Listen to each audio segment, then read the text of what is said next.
Buenos días. Hoy en el tercer video sobre la pandemia del tercer milenio, les explicaré las acciones del virus en el cuerpo, cómo esto se traduce en la enfermedad en el ser humano y sus molestias. Y se preguntarán, ¿cómo es el proceso del virus dentro de la célula? La función normal de la célula al captar e introducir a su citoplasma a la angiotensina 1 es convertirla en angiotensina 2 y liberarle al torrente sanguíneo para estimular a las glándulas suprarrenales para que produzcan aldosterona. Al confundir a las protuberancias del virus con la angiotensina 1, lo introduce en ella. En ello intervienen en la célula varias partes esenciales. El receptor ACE2, que es el que introduce el virus a la célula. Los lisosomas, que son globos con contenido ácido que disuelven a la capa de grasa del virus. El citoplasma de la célula, que es un complejo industrial donde se replica el RNA del virus. El retículo endoplásmico, donde se elaboran las estructuras. Y el aparato del Golgi, donde se ensamblan los nuevos virus. Liberándose el material genético del virus al disolverse la capa de grasa, este se divide en dos partes. Una que va a replicar el material genético en el citoplasma múltiples veces y la otra, en el retículo endoplásmico, elaborará su estructura en forma continua. El aparato de Golgi es el que ensamblará los elementos en nuevos virus, los cuales se envolverá con un empaque para ser transportados a la membrana celular y ahí les liberará al árbol respiratorio, donde con la tos el enfermo rociará el ambiente para que los virus nuevos infecten a otros humanos.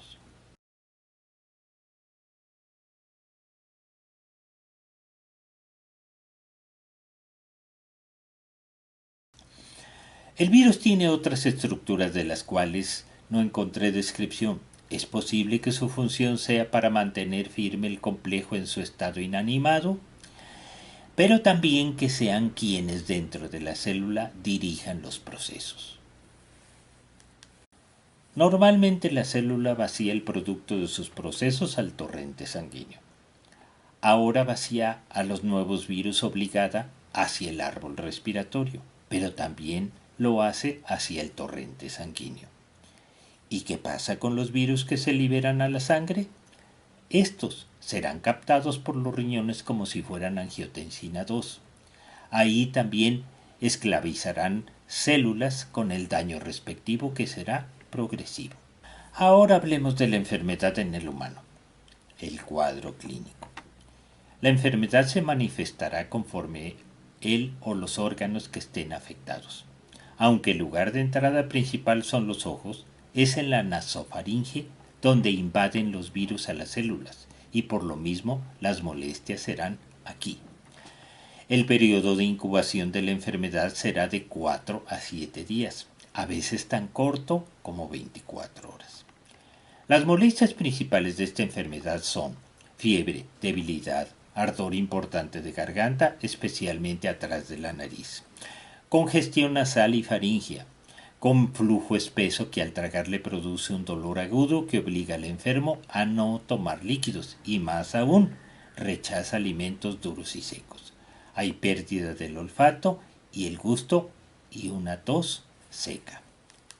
La sensación de sequedad es la primera manifestación y se debe que, al estar infectadas las células de la mucosa nasal, deja de producirse el moco que lubrica la zona. Después es el dolor local, porque comienzan a llegar los glóbulos blancos como primer defensa e inflaman la zona. Luego sobreviene la fiebre. Siempre que haya una inflamación, se elevará la temperatura local, ya que con ello se inhiben la producción de los microbios, y la misma matará a muchos. Pero esto no aplica con este virus, ya que se requiere una temperatura mayor a lo soportado por el humano, y no tiene reproducción, sino es fabricado en las células. Las demás molestias irán apareciendo conforme evolucione la enfermedad.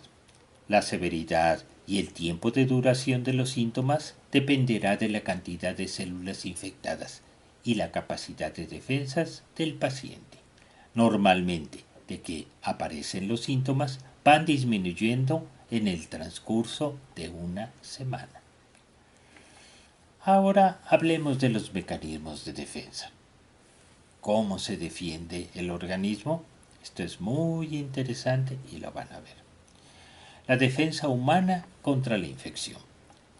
La primera línea de defensa es la integridad de la piel y tegumentos, siendo fundamental en ello un buen estado de hidratación que se refleja en lágrimas y moco de flujo continuo que arrastrarán a la mayoría de los virus hacia el estómago, donde la acidez les destruirá completamente. La célula, al ser infectada antes de ser obligada a copiar a los virus, aplica el ARN interferente, que corta en pedazos a las copias de virus. Para que la enfermedad avance, la cantidad de virus debe superar esta defensa y se pueda replicar. Al detectarse estos nuevos virus, se desencadena la defensa celular con los glóbulos blancos llamados linfocitos T, los cuales marcarán a las células infectadas y éstas serán destruidas por los macrófagos. Aquí intervienen los linfocitos B, que a base de los fragmentos destruidos de los virus producen una sustancia de forma contraria que les rodeará neutralizándoles. Estas sustancias se llaman anticuerpos y específicamente en las primeras semanas se llaman anticuerpos inmunoglobulinas M o IgM. Después se producirán los anticuerpos llamados inmunoglobulinas G, que constituyen la memoria inmunológica de la enfermedad, por lo que al entrar nuevos virus inmediatamente serán nulificados y destruidos. Si el enfermo tiene bien su sistema inmunológico y no padece enfermedades subyacentes, los síntomas desaparecerán entre 7 a 10 días y estará completamente sano a los 14 días. Ahora hablemos del tratamiento. Tratamiento en el COVID-19. En la mayoría de los padecimientos virales en las vías respiratorias superiores, no se requiere un tratamiento específico, ya que basta con las defensas propias para que remita en unos días y en todo caso, este será para quitar las molestias. Aunque es preferente no dar nada para no enmascarar los signos de alarma. Esto es muy importante, ya que la detección del agravamiento en forma temprana influirá en el pronóstico al internarle oportunamente. La selección de medicamentos debe ser cuidadosa por el mecanismo de acción, además de los efectos secundarios en órganos vitales como es el hígado, riñones y otros. Debe tomarse en cuenta la interferencia con los mecanismos de defensa, la investigación con el paciente o familiares de alergias, intolerancias y padecimientos crónicos es fundamental. Hasta aquí hemos visto las acciones del virus en el cuerpo humano y la respuesta de éste, así como el enfoque adecuado del tratamiento.